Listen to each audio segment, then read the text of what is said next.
আসসালামু আলাইকুম রহমতুল্লাহি ওয়া বারাকাতুহু ইন্নাল হামদুলিল্লাহি নাহমাদুহু ওয়া নুসাল্লি আলা রাসূলিহিল কারীম আম্মা বা'দ।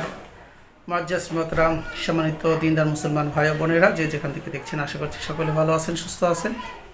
সোমবার দিন আমরা আসর নামাজের পরে, সোমবার দিন অথবা শুক্রবার দিন, জুমার নামাজ অথবা সোমবার দিন আসরের পরে আমরা যে আমলটি করলে আল্লাহ তাআলা আমাদের সন্তুষ্ট হয়ে আমাদের জীবনের সমস্ত গুনাহ খাতাকে মাফ করে দিবেন, আমাদের মর্যাদাকে বুলন্দ করে দেবেন, এবং যে আমলটি করলে আল্লাহ তাআলা সবচেয়ে বেশি খুশি হন, সেই আমলটি আজকে আমরা জানবো এবং করবো ইনশাআল্লাহ।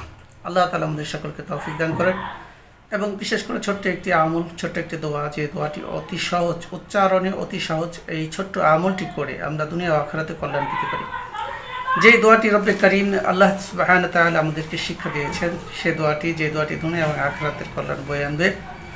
প্রিয় সম্মানিত মুসলমান ভাই বোনেরা, আমরা যদি আসর নামাজের পরে, যখন নবীজি সাল্লাল্লাহু আলাইহি ওয়াসাল্লাম নিজে বলেছেন যে আসর নামাজ জুমার নামাজের দিন অর্থাৎ শুক্রবার দিন আসরের পরে আমরা যদি বেশি বেশি দরুদ শরীফ পড়ি, আল্লাহ রাসূল সাল্লাল্লাহু আলাইহি ওয়াসাল্লাম বলেছেন, মান সাল্লা আলাইহি ওয়াহিদা সাল্লাল্লাহু আলাইহি আশারা, যে ব্যক্তি আমি নবীর উপরে একবার দরুদ শরীফ পড়বে, আল্লাহ তাআলা তার উপরে 10টা রহমত বর্ষণ করবেন, 10টা মর্যাদাকে বুলন্দ করে দেবেন, 10টা গুনাহ মাফ করে দেবেন। সুবহানাল্লাহ, আলহামদুলিল্লাহ।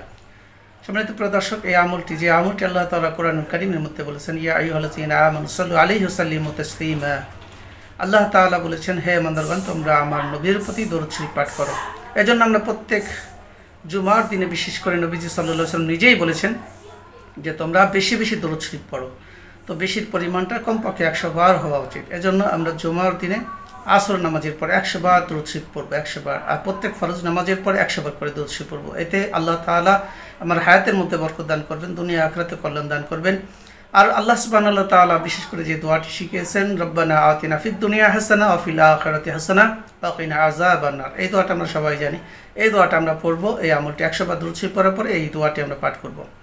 এবং সাথে সাথে করে আমরা বিশেষ করে আমরা অভাবকে দূর করার জন্য আমরা ছোট্ট একটি দোয়া, হযরত আবু উমামা রাদিয়াল্লাহু তাআলা আনহুকে প্রিয় নবীজি সাল্লাল্লাহু আলাইহি ওয়াসাল্লাম যে দোয়াটি শিক্ষা দিয়েছেন, সেই দোয়াটি আমরা করব। সেই দোয়াটি হচ্ছে, আল্লাহুম্মা ইন্নী আউযু বিকা মিনাল হাম্মি ওয়াল হুজনি ওয়া আউযু বিকা মিনাল আজজি ওয়াল কাসাল ওয়া আউযু বিকা মিনাল জুবনি ওয়াল বুখলি ওয়া আউযু বিকা মিন গালাবাতিদ দাইন।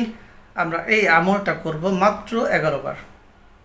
এতে করে আল্লাহ তাআলা আমাদের অভাবকে দূর করে দেবেন, আমাদের সমস্যাকে, হতাশাকে দূর করে দেবেন। হযরত আবু উমামা রাদিয়াল্লাহু তাআলা আনহু হতাশায় ছিলেন, পেরেশানিতে ছিলেন। প্রিয় নবীজি সাল্লাল্লাহু আলাইহি সাল্লাম যখন সকাল আর সন্ধ্যা এই আমল দিলেন, এবং প্রিয় নবীজির কথা শুনে হযরত আবু উমামা রাদিয়াল্লাহু তাআলা আনহু, আমরা অনেকেই চিনি, জানি, কিতাবের মধ্যে যারা পড়েছি, অনেকে পড়ি নাই।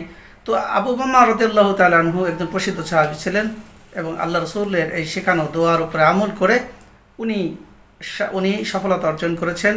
ওনার যাবতীয় সমস্যা দূর হয়ে গেছে এবং অভাব দূর হয়ে গেছে, এবং উনি ঋণ পরিশোধ করতে পেরেছেন।